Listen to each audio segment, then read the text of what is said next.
The Tales from Hitopadesh. The Hitopadesha is a collection of Sanskrit fables made by Narayan in the 11th or 12th century A.D. It is based on the more famous book of Panchatantra written by Vishnu Sharma. The goal is to impart wisdom to the readers through interesting stories using animal characters. Now I will tell you a few short stories of wisdom, originally written in Sanskrit, the ancient language of India. The Terrible Bell. There was a nice temple near a small village, Brahmapura. One day, when all the devotees left after their evening prayers, a thief came in. All the doors were locked. He could not get inside. He could find only a nice bell hanging from the roof. He stole the bell and ran towards the hill in the darkness. Before long, he was killed by a tiger. The tiger carried away the bell. The next morning, a troop of monkeys came by and discovered the bell, made funny noises. It was so amusing to them. Each one took a turn to make it louder and louder. The sound of the bell got louder and louder. The hills echoed with the ringing of the bell. One day 2 travelers came on their way to Brahmapura. They saw the bones and heard the loud sound of the bells coming from the hills. They took to their heels. They arrived in the village of Brahmapura. They were frightened and explained how they had seen bones and a strange sound coming from the hills. The sound of the bell was loud enough to be heard from the village. The people were frightened. One of them said, "It must be a demon." In no time, the rumor spread out that there was a demon living in the hills, killing people and ringing a bell. But one of the village women was wiser and was also brave. She listened carefully and identified it to be the sound of a bell. She immediately figured out what could have happened. Meanwhile, the villagers went to the village leaders and asked them to investigate, or else they would leave the village. The village leader offered a big reward for anyone who could chase the demon away. The brave woman took the challenge. The village leader could not believe it. He asked his assistant to give the woman all the money she wanted. The woman took the money and went out to purchase some mangoes. She bought the mangoes and set out for the hills. In the forest, she scattered the mangoes and hid herself behind a tree, waiting for the demon to come out. She was right. The monkeys came after a while along with the bell. They were so busy eating the mangoes. She was happy to see that she had guessed right. She slowly came out of her hiding place and grabbed the bell and ran towards the village.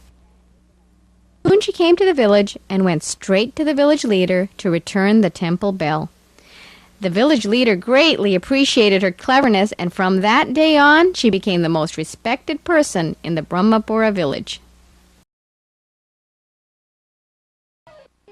The Serpent and the Rat. A snake charmer once caught a serpent and put him into a cane basket. Then he caught a rat and put it into the same basket in order to feed the serpent. But when the serpent came near to the rat to eat it, the rat said, "Please, spare my life. I can free you." The serpent was amused. He said, "How can you succeed when I have failed to escape? Besides, I'm terribly hungry. I cannot wait." "Then what's the use of eating me, a small rat? I can lead you out, and you can get all the food you wish, and perhaps better food too, like frogs, lizards, and plumper rats, all your favorites."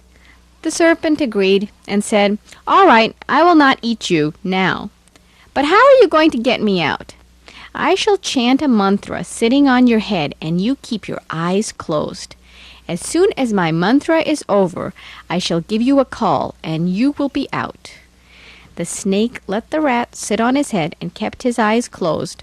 The rat soon gnawed a hole in the box and escaped. A little later, the serpent opened his eyes, and he too slid out of the hole in the box. "It is good to be free, but I am still hungry. Where is that rat?" "The wretch has run away, but I will soon find him," said the serpent, looking around in vain for the rat. A few days later, the snake found a hole in which the rat was living. He peeped through the hole and said, "Oh, there he is, the cheat! Why did you run away before I could thank you? Come out, aren't we friends?" The rat replied, "You are my enemy. I pretended to be your friend only to save my life. Friendship is only between equals. We can never be friends." Finally left, saying, "This rat is too wise for me. I better go and look for something else to eat." How friends are parted. There once was a rich merchant who was traveling alone through the forest in a cart loaded with goods for sale. He was thinking, "If all goes well, I will make a lot of money." The merchant's thoughts were interrupted when one of the bulls fell down. The bull had broken his leg, and the merchant was forced to leave him behind. The bull thought, "If I am fated to live, I will, or else I will die in the hands of wild animals. On the other hand, the forest has plenty of tender grasses, and I can graze to my heart's content." He lived happily, and soon his leg was healed. In the same forest there were two jackals. They were unhappy because the Lion King was unhappy with them.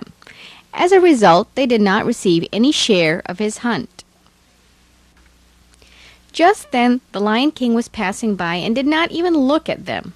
One of them, the clever one, promised he will soon win back the king's confidence through his efforts. The Lion King approached a pool to take a nap. Before he was done, he heard a terrible loud noise. The bull was bellowing with all his might. The lion was so frightened that he did not even look at the bull and began to run. He ran and ran and ran.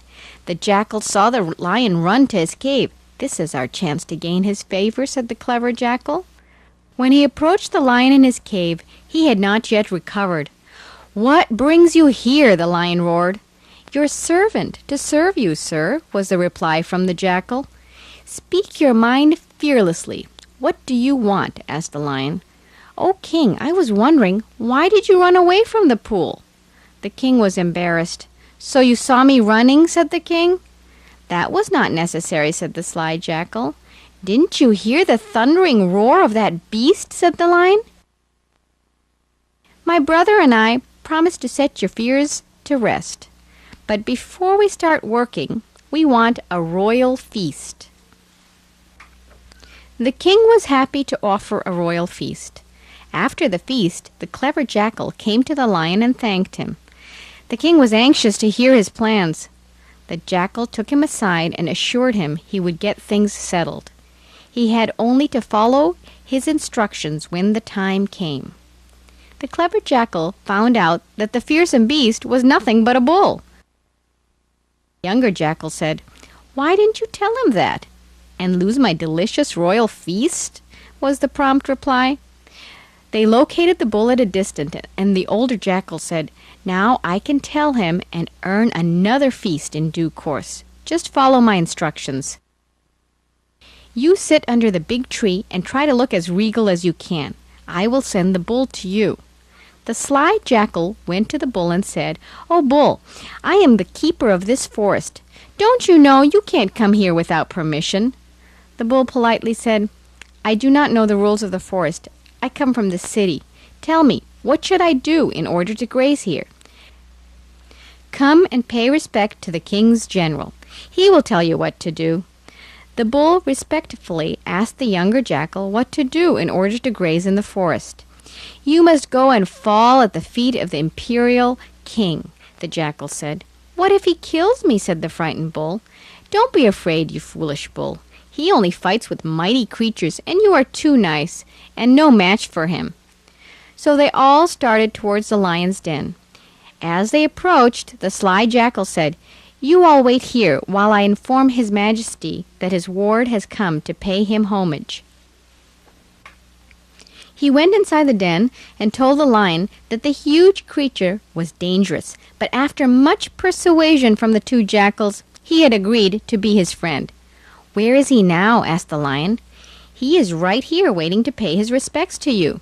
Don't be alarmed. He will not misbehave." "But, Your Majesty, now that your fear is put to rest, we would like to have another feast."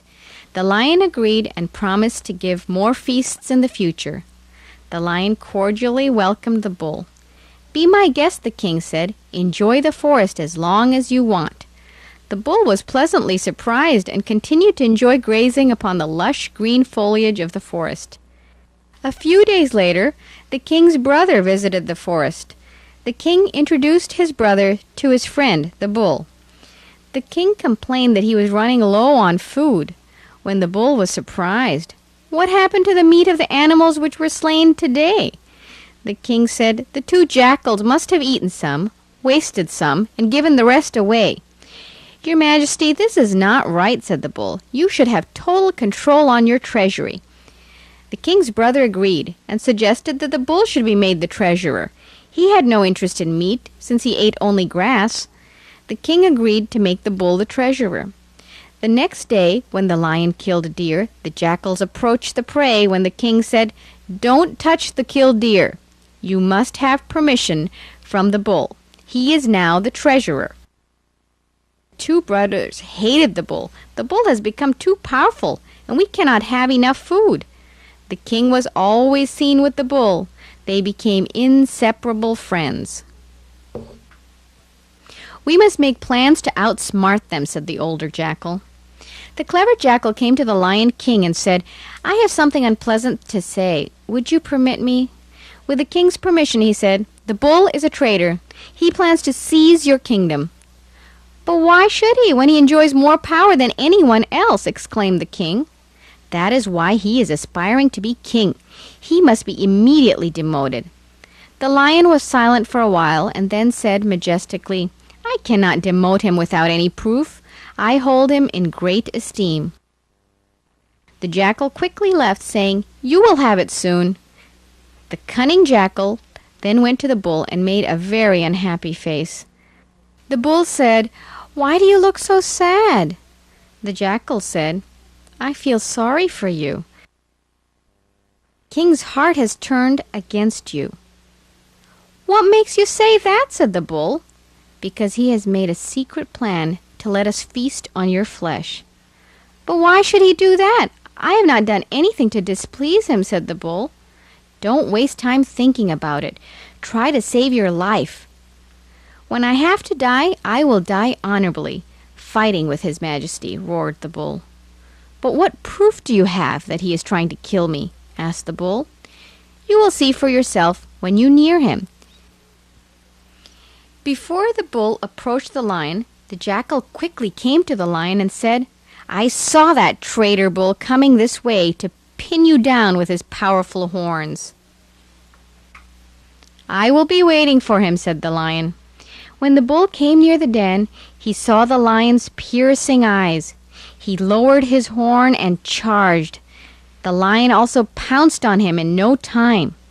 The lion soon killed the bull. As he was staring at the carcass of the bull, he heard the laughter of the jackals. He realized that jackals had outwitted him and that he had lost a true friend. The Washerman's Donkey. Once a washerman had a dog and a donkey. The washerman came home one day, very tired. He went straight to bed and fell asleep and forgot to feed the animals. The donkey was unhappy. At night, a burglar came and began to fill his sacks. "Look, a thief is carrying off our master's goods. Why don't you bark and wake him up?" said the donkey. "Why should I?" said the dog. "Our master neglects us and goes to bed without giving us food. A little fright will remind him that he needs me. Just keep quiet." "You are unfaithful," said the donkey. "Should I be grateful for being neglected?" said the dog. "I will not wake him up." "Then I will," said the faithful donkey, "and I must do it before the thief runs away." The donkey wasted no time and began to bray. The thief was scared. "Silly donkey, it will wake up the entire neighborhood. I better slip out." The washerman woke up and was upset with the donkey. He shouted through the window, "You donkey, you have ruined my sleep. I will teach you a lesson for braying at odd hours." He rushed into the yard and began to beat the donkey mercilessly. The dog shook his head in pity and said, "Poor donkey, if only he could stick to his own duties instead of trying to perform mine, he would not have suffered this fate."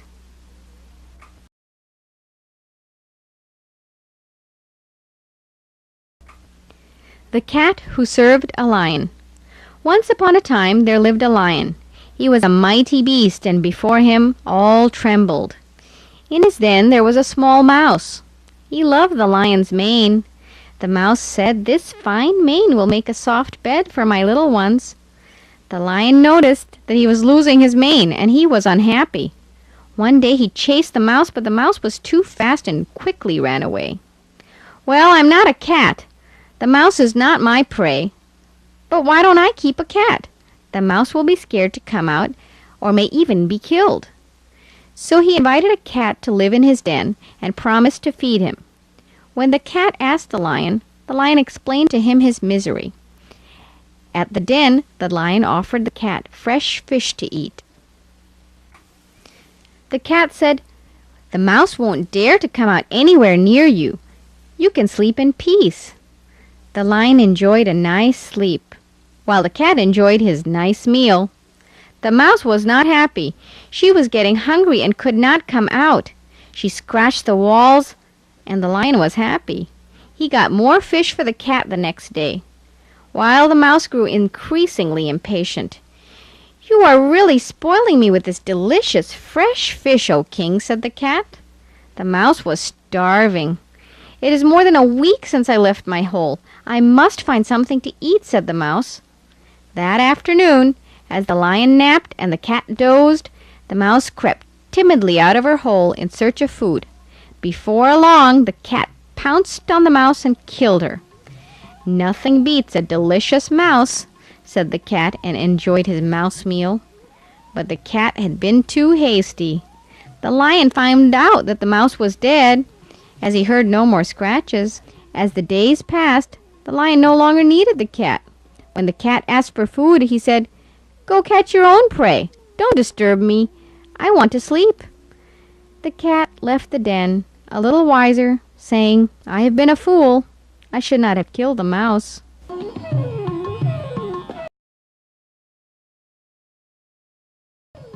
The Tiger and the Woodpecker.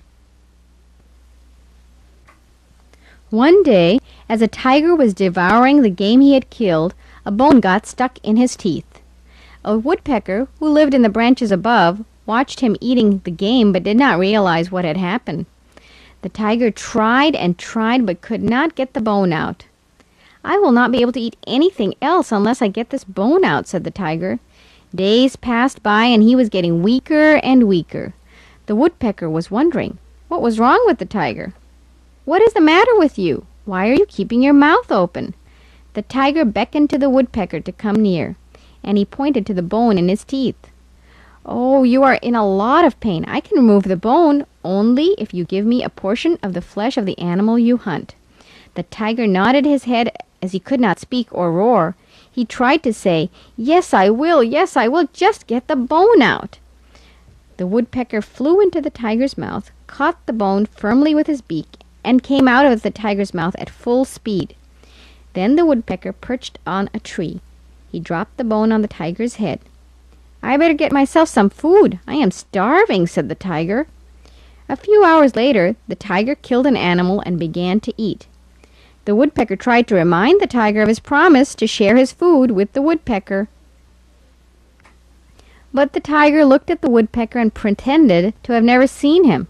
"Who are you? Why should I offer you any part of this?"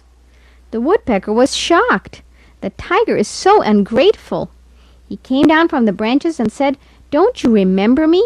I pulled the bone out from your teeth. How could you forget me?"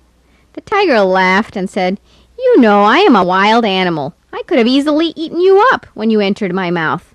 Be grateful for that and be gone." The woodpecker was furious. "That's it. I must teach him a lesson. He took advantage of me. He thinks I am weak, but I have my sharp beak." The woodpecker patiently waited for the tiger to doze off after a heavy meal. "Now is the time," the woodpecker said. The woodpecker swooped down and pecked at one of the tiger's eyes, blinding it. The tiger roared with pain. "You have pierced my eyes. How could you be so cruel?" roared the tiger in pain. "You know, I have a sharp beak. I could have easily blinded you in both eyes, but I didn't. Be grateful for that and stop roaring."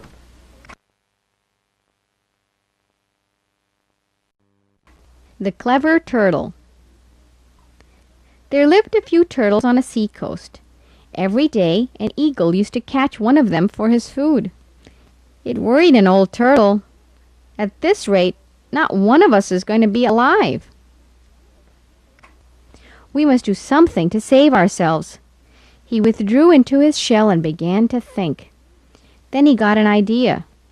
The old turtle called a meeting of the remaining turtles and said, "If you do as I say, we can get rid of the eagle for good." "We will do anything you say," replied one of the young ones. "All right, then hide yourselves in the water when you see the eagle."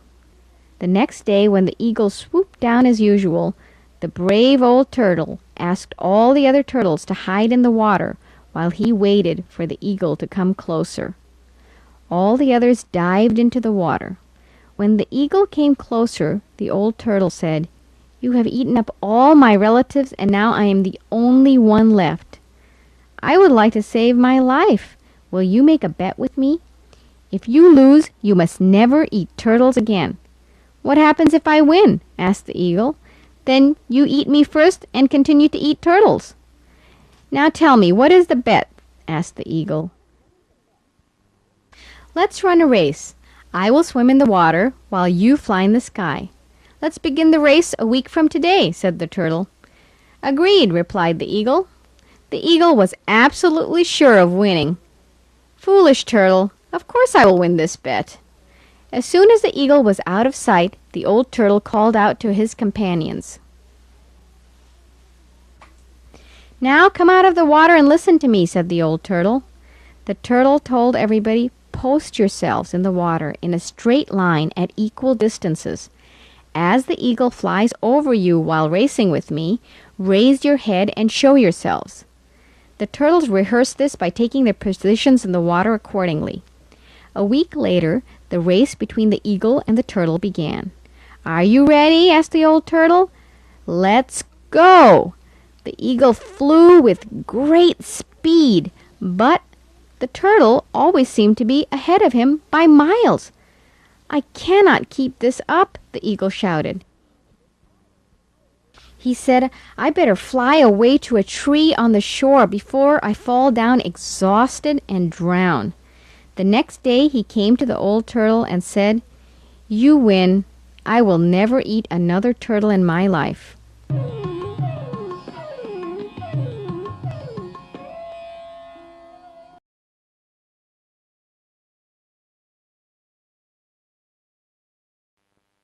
The Hare, the Partridge, and the Tiger.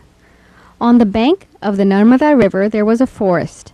The animals who lived there were always quarreling. "Why do we quarrel all the time?" asked the deer. The rabbit said, "Because we do not have a king." The parrot asked, "Who will be the king?" Everyone wanted to be the king. An old tiger who had recently moved into the forest heard the noise and came to find out why. The rabbit said, "Why don't we make him the king?" "That is a good idea," agreed the deer. The tiger heard their proposal to make him king of the forest. The tiger said, "I cannot believe my good luck. My days of starvation are over." The tiger said, "I do not mind being king, but I dislike violence, so I will kill only when it is absolutely necessary." The animals agreed, and the rabbit said, "O king, we too dislike and fear violence, but a just king has to kill the guilty one." Outwardly, the tiger agreed, but to himself he said, "And most of the time, I will find it necessary."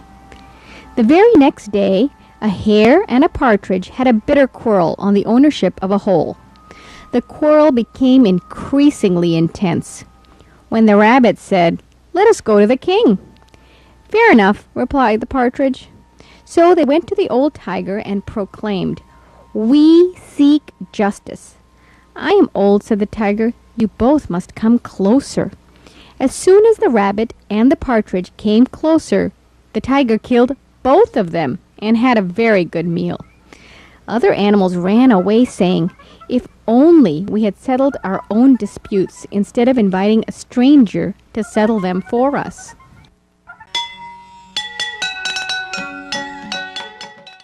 The foolish Brahmin. A Brahmin once went from his village to a forest to worship the goddess Durga. Pleased with his devotion, the goddess appeared before him and asked, "What do you want?" The Brahmin said, "O Mother Goddess, bless me with the Sanjeevani, the herb that has the power to revive the dead." The goddess held a twig of Sanjeevani and said, "Whenever you want to bring the dead back to life, all you need to do is sprinkle the sap on the body. The body thus raised to life will be stronger and more vigorous than ever before." The Brahmin was so happy to accept the Sanjeevani twig. "These leaves will neither wither nor change," said the goddess as she disappeared. The Brahmin happily started towards his village. "Now I will be the most important person in the village. No one will ever die." After a while, suddenly he began to have doubts. Suppose the goddess was only teasing me, and these leaves are nothing but ordinary leaves. What happens then? Just then he saw a dead tiger lying in his path. "Ah, I can test these leaves on this dead animal." Without stopping to think, the foolish Brahmin crushed the leaves in his palms and sprinkled the juice over the tiger. To his utter surprise, the tiger stirred to life. The tiger woke up saying, I am terribly hungry." The Brahmin jumped with joy. "It works! It works! Hooray!" Suddenly, the tiger let out a loud roar. The Brahmin was frightened. "Oh God, what have I done? I better run for my life," and he took to his heels. But soon the tiger pounced upon him, and that was the end of the foolish Brahmin.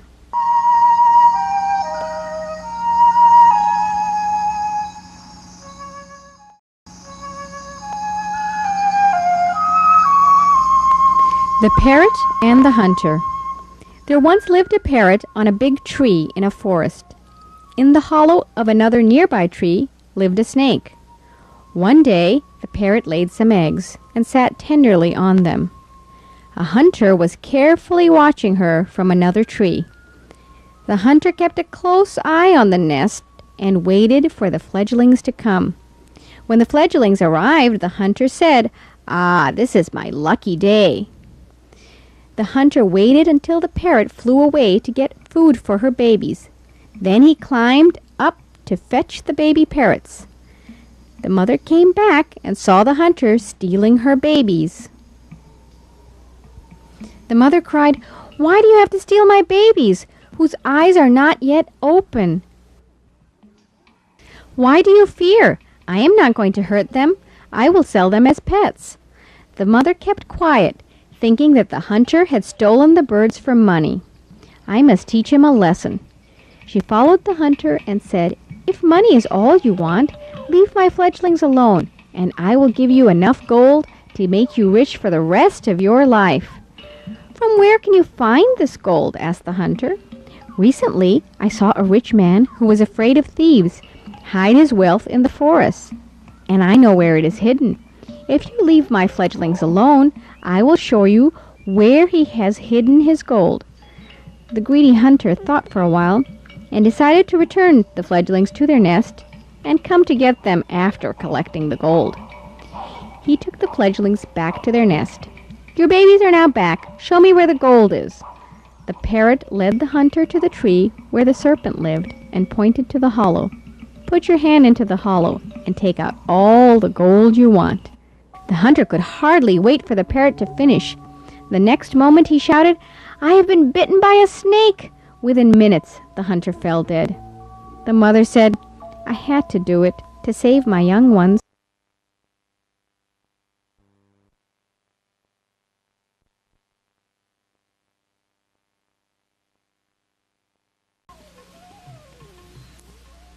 One day, a blind old vulture came to live in the hollow of a big tree.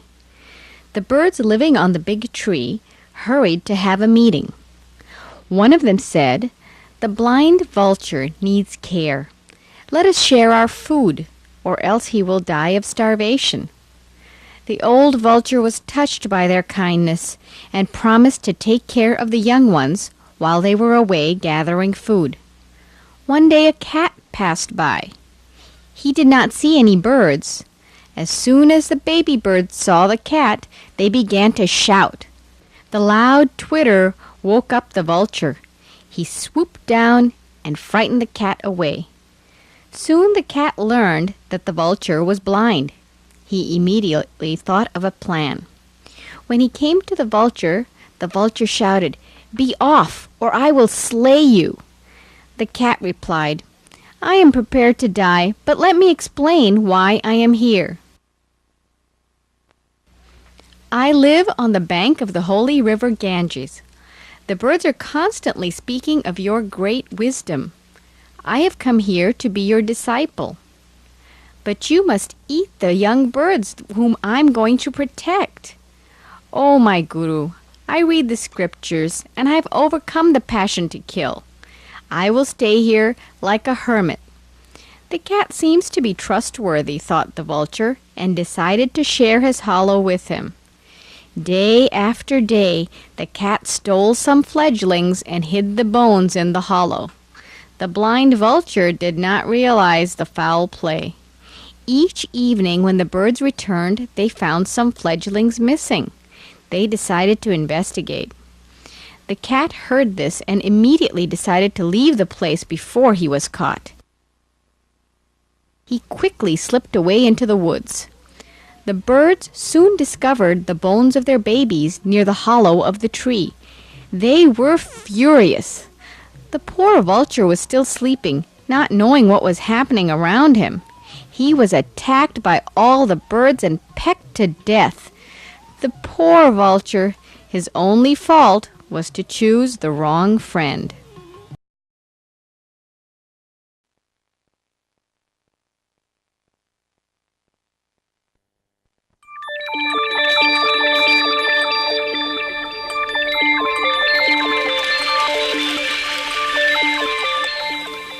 India is like a grandmother.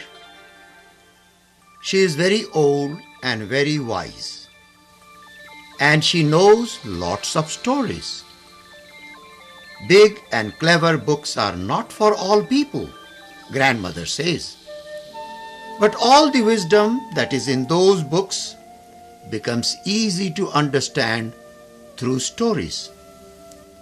Those stories are folk stories. They are so old that nobody knows who first told them. They travel about from place to place and from country to country.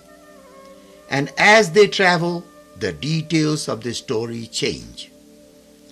So the same story is found in different forms in different places. That is why folk stories never die. India has many folk stories, more than any other country. Some of these stories have been put together to make a book. And that book is so big that it has 19 volumes. It is called Katha Sarit Sagar, a name which simply means rivers of stories forming an ocean.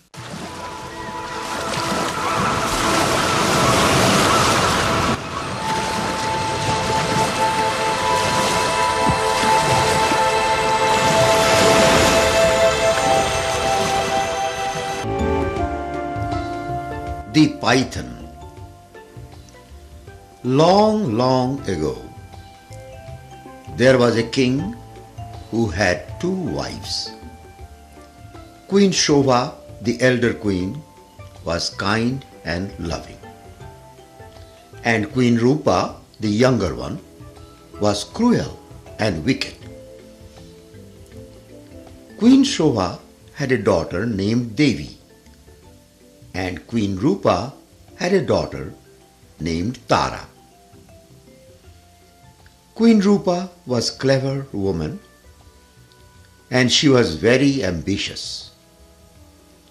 She wanted all the power for herself. She even had the king under her thumb. Queen Rupa hated the elder queen and her daughter. One day, she asked the king to turn Shobha and Devi out of the palace. The king was afraid to displease her. He felt that he had to do whatever she wanted. He sent his elder queen and her daughter to live outside the palace in a small house. Queen Rupa's hatred did not end there, however. She ordered Devi to take the king's cows out to graze in the jungle every day. Queen Shobha knew that if Devi did not take the cows out to graze, Queen Rupa would only make more trouble. She therefore told her daughter to take the cows to the jungle every morning and bring them home again in the evening. Devi had to obey her mother, so every day she took the cows to the jungle. One evening in the jungle, as Devi was returning home, she heard a soft voice behind her. "Devi, Devi, will you marry me?" said the voice. Devi was frightened. She drove the cows home as quickly as she could. The next day, as she was returning home, she heard the same voice asking the same question. That night, she told her mother about it. Her mother thought over the matter all night.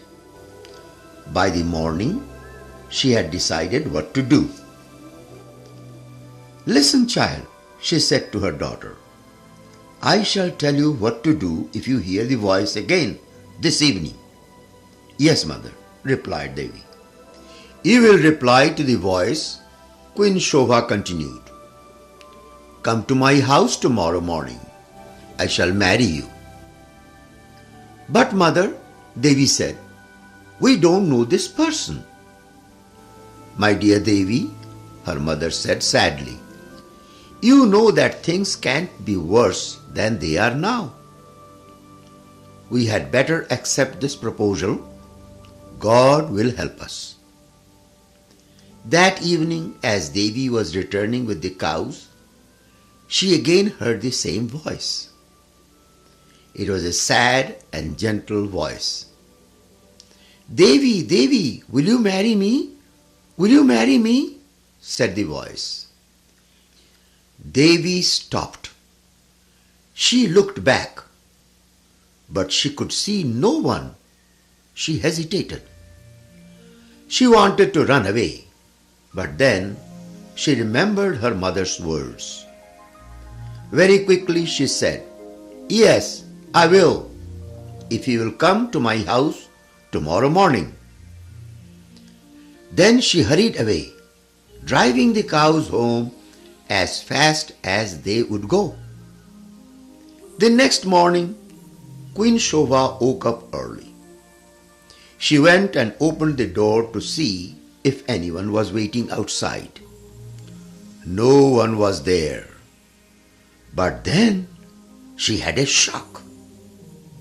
A huge python was coiled up on the steps. Queen Shobha cried out for help. Devi and the servants came running to see what was the matter. Then a strange thing happened. The python spoke. "Good morning," said the python in a gentle voice. "I have come because I was invited. Your daughter promised to marry me if I came to her house this morning. So here I am." Queen Shobha did not know what to do. She had been hoping that a handsome young man would come and marry her daughter. She certainly did not expect a python. A servant ran to Queen Rupa and told her what had happened. The queen was very pleased. Followed by her servants, she went immediately to Queen Shobha's house. If Princess Devi has promised to marry anyone, she said, she must keep her word. It is my duty as queen to see that she does so. The wedding took place that very day. It was not a happy event for Queen Shobha and Devi, but after so much bad luck, they were now prepared to face anything. After the wedding, the python went with his wife to her room. Queen Shobha prayed and prayed all night that no harm might come to her daughter. Early the next morning, she went and knocked at the door of Devi's room. A very handsome young man opened the door, and Devi stood behind him. I can't tell you how grateful I am to Devi and to you for saving my life, said the young man. I became a python as the result of a wicked curse.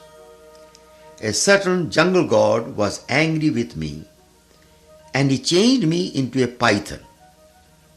He felt sorry afterwards, so he then said that I would be able to become a man again if I could get a princess to marry me. And now, since Devi has married me, the curse is broken, and I will never become a python again. Queen Shobha was very happy. She took her daughter and her son-in-law to meet the king. It was a great event, and the people rushed to the palace to have a look at this wonderful young man. Everyone was excited except, perhaps, Queen Rupa. For Queen Rupa was in a very bad temper. She shut herself up in her room, fretting and fuming.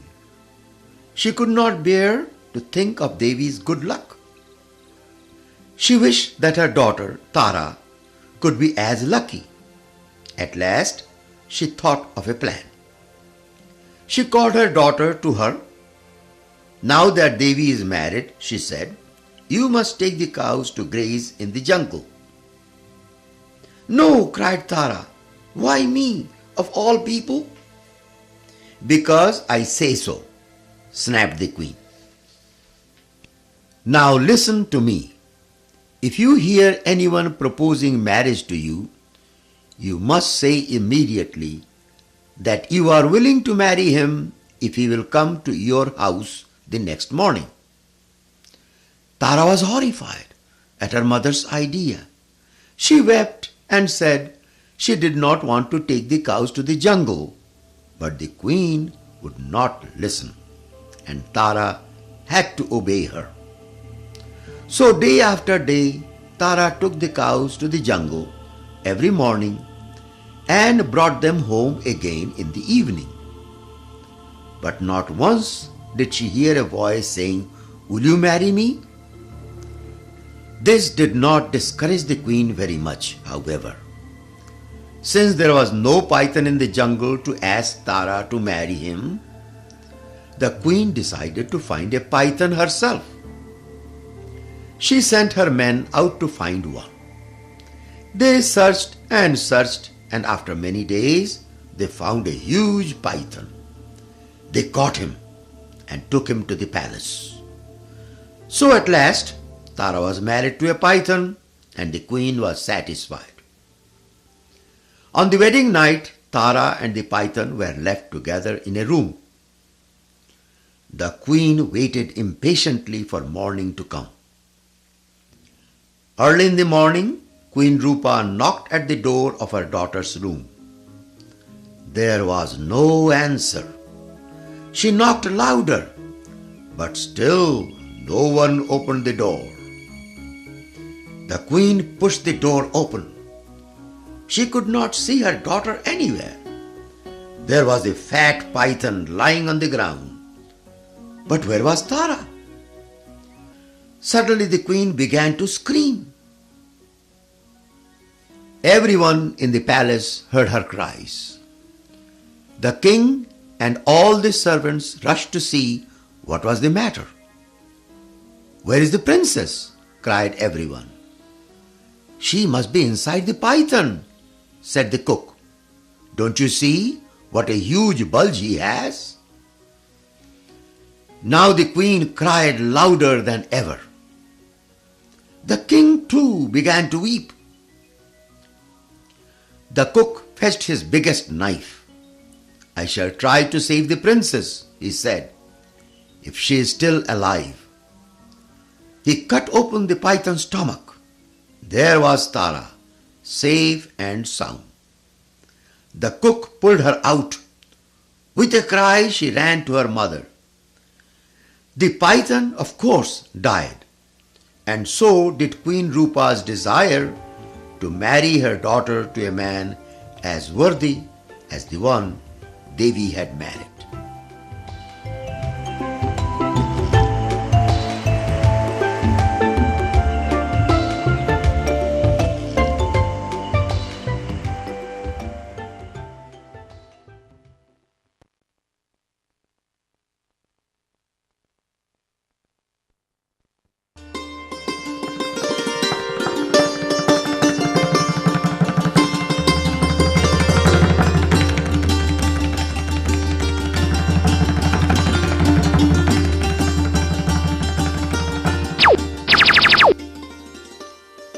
Destiny. There was once an old weaver who was a great devotee of Lord Shiva. For 25 years, the weaver had been praying to God to give him enough money to enable him to live in comfort. Every day, morning and evening, he went dutifully to the Shiva temple. There he prayed in solemn silence. Then he walked around the temple 101 times. After that, he prostrated himself before the image and then went home. Although the weaver had done this for 25 years, there was still no sign of any wealth coming to him. He never lost faith in God, however. He sincerely believed that Lord Shiva would one day make him richer. He patiently waited for that time to come. Now the poor weaver was growing old. His health was not very good. Going round and round the temple 101 times, and that too twice a day, made him very tired. He had to take a stick to help him to walk.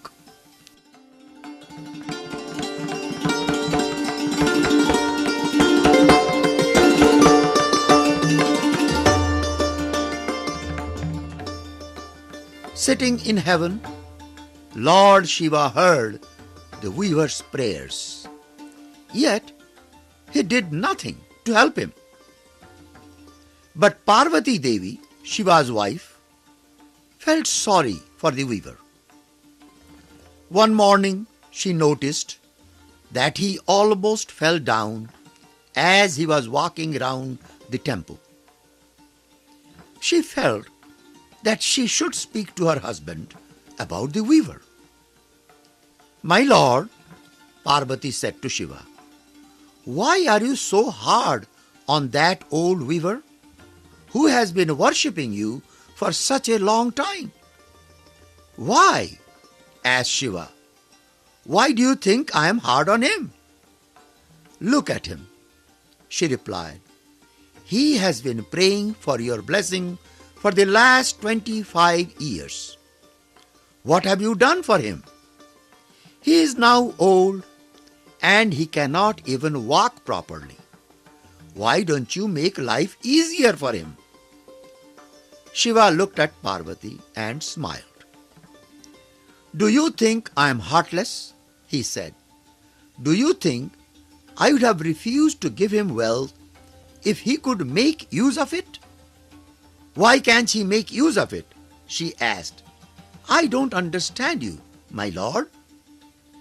He is not destined to be rich, said Shiva. Destiny? That's all nonsense, said Parvati.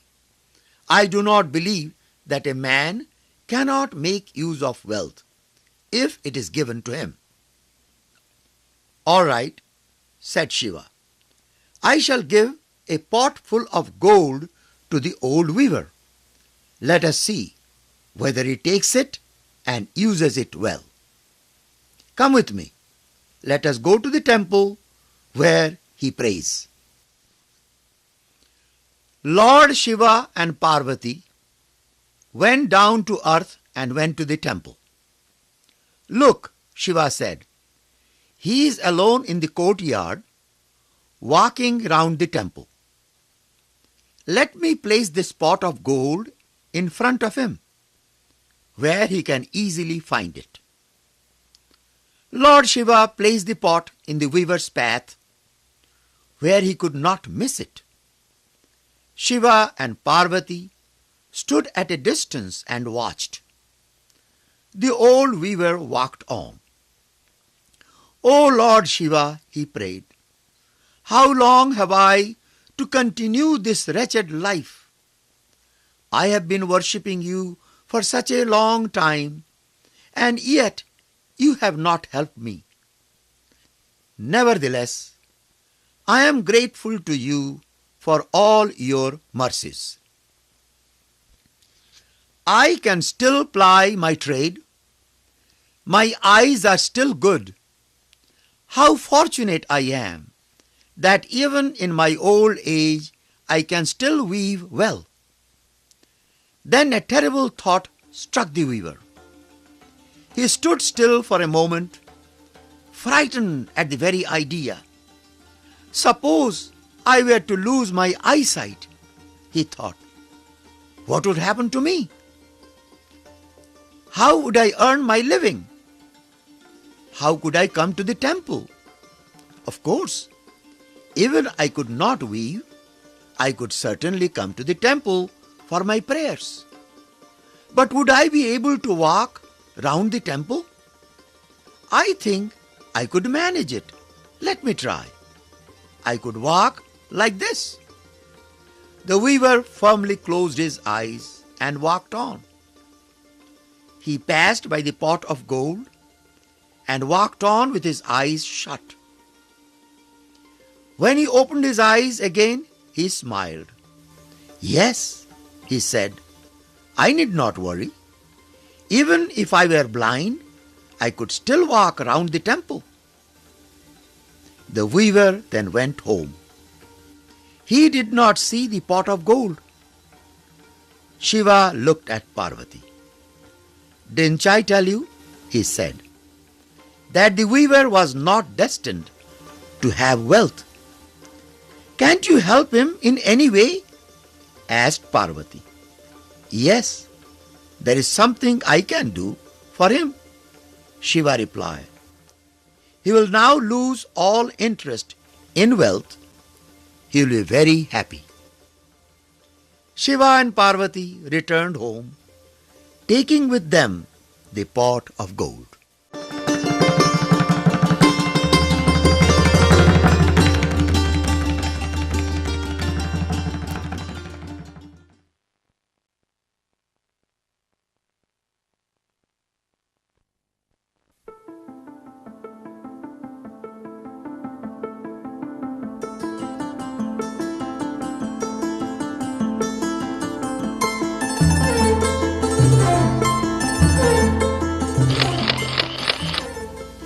The sweetness of salt. Once there was a king who thought very much of himself. He often talked of his own personal charms, of his intelligence, of his achievements, and of his greatness as a ruler. He wanted the people around him to believe all this and to talk about his greatness. He liked only those who praised him and flattered him. He was seen only in the company of people he liked. The king had 3 daughters. One day he wanted to test their loyalty and love for him. He called them to him. "My dear daughters," he said, "people say that I am the greatest king they have ever known. They love me and respect me so much that they are ever ready to die for me. They do nothing but sing of praises whenever they meet me. Now I want to know what my own daughters think of me. Tell me, each one of you, how much do you love me? What is your love like?" He turned to his eldest daughter for an answer. "Father, I love you very much," said she. "My love for you is as vast as the sky, and it is like pure gold." The king was pleased. He then asked his second daughter what she had to say. "I love you, father, very much," said the second daughter.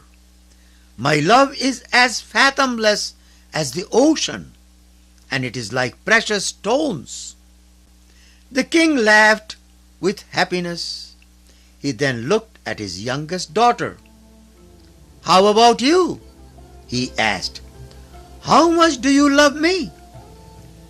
The third daughter was shy. She could not answer her father's question. The king coaxed her to say something better than what other sisters had said.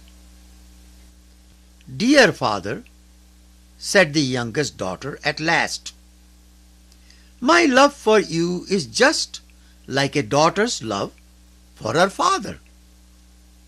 "But how much do you love me?" "As the king, what is your love like?"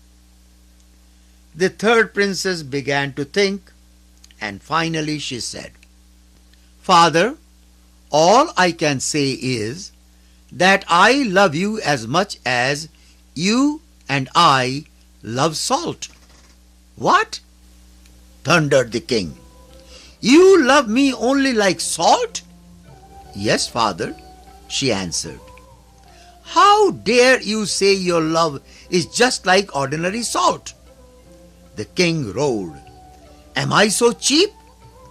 Take back your words at once.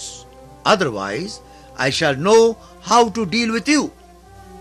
"But father," said the princess, "that is the best way I can express my love for you." The king was furious.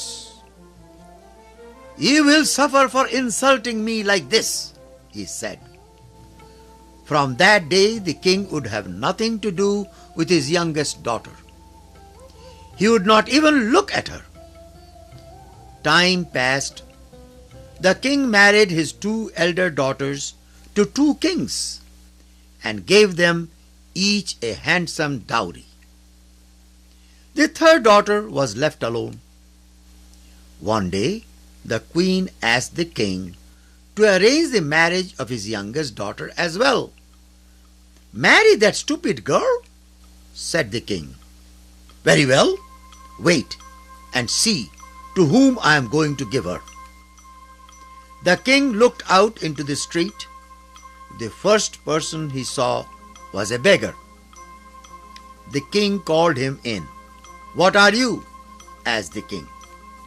"What are you doing in the street?"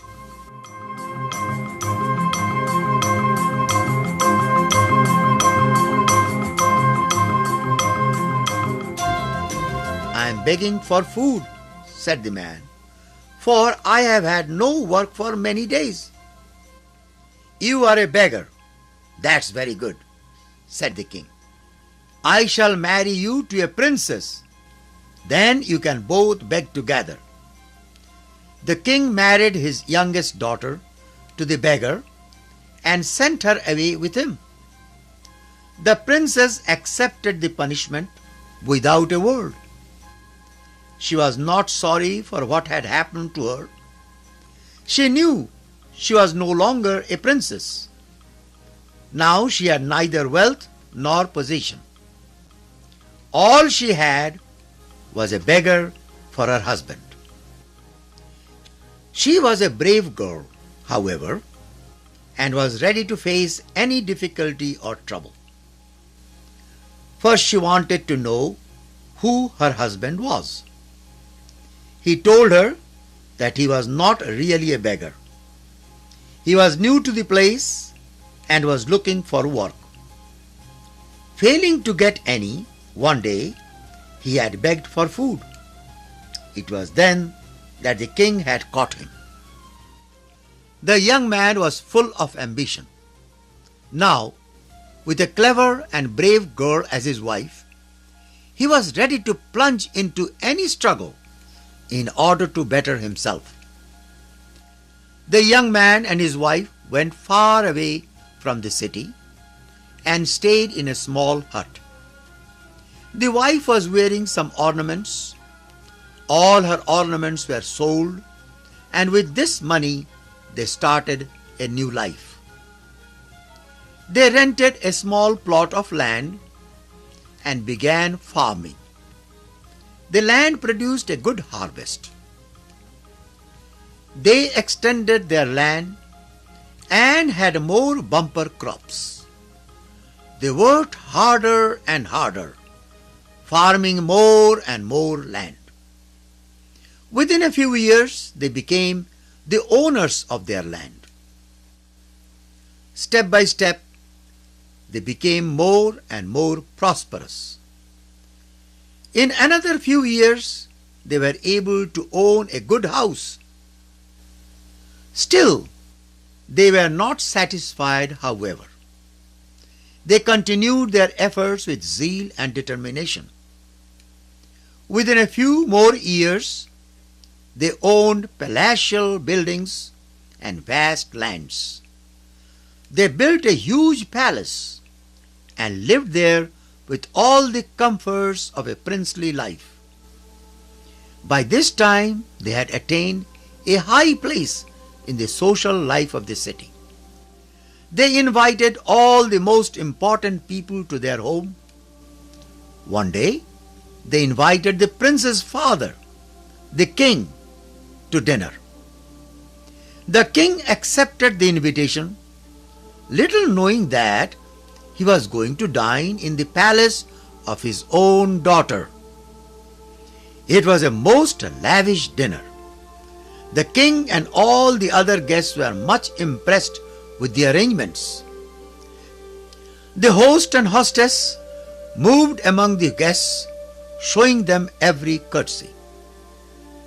As the princess approached her father, she lowered her veil and requested him to be seated for dinner. The king sat down to dinner. Before him were placed golden bowls filled with food of different kinds. The king was hungry and took a mouthful of food from one of the bowls. He was surprised to find that there was no salt in the food. He tried another bowl. That dish too had been prepared without salt. He tried a third and a fourth. He tried almost all the dishes. Each one was without salt. The king was angry. He looked around in despair. But everybody else was enjoying the food. The veiled hostess approached the king. "Your Majesty," she said sweetly, "don't you like our food?" "Like your food?" he thundered. "How dare you give me such food? It is cooked without salt. You have insulted me." Then the hostess removed her veil. "So you do like salt," she said. "You like it very much. It is no doubt of more value to you every day than gold and precious stones. The king looked at the hostess. He wondered who she was. Then he knew. Yes, it was his third daughter standing before him. He had no answer to give her. For the first time he realized that salt, though common and cheap, was more useful to man than gold or precious stones. "Oh, my daughter," said the king, embracing the princess, "forgive me for my foolishness." The king was ashamed of the way he had treated his youngest daughter. Now he wanted to make amends for his mistake. To her and her husband he gave his whole kingdom, and they all lived happily ever after.